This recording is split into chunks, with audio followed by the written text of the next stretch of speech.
কখনো হোটেলে দেশি মুরগি অর্ডার করে ফার্মের মুরগি দিয়ে খাইয়া নিজের চালাক মনে করে। কেমন? যাই হোক,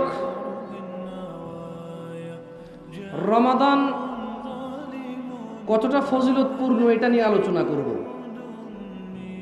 শবে বরাত নিসফে শাবান নিয়ে তর্কে জড়াবো না। সবাইকে বলবো যদি হাদিসে থাকে করো,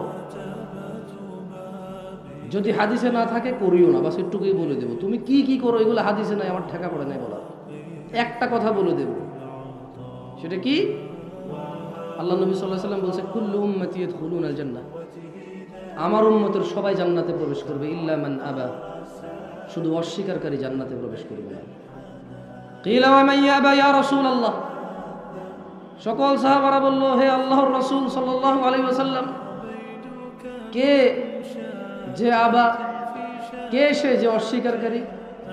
বলল যে ফামান আতাআনি, যে আমার অনুসরণ করে, মানে আমি যত কিছুকে ইবাদত বলছি শুধু ওইটাকে ইবাদত বলে মানে এবং ওইটা করে, এর বাইরে কিছু করে না, সে জান্নাতে প্রবেশ করবে।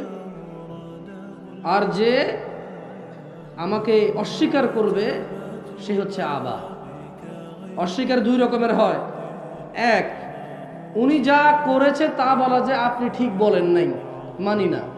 আরেকটা হচ্ছে উনি যা করতে বলেছে তা না করে অন্য কিছু করা, এইভাবে অস্বীকার হয়। কেমন?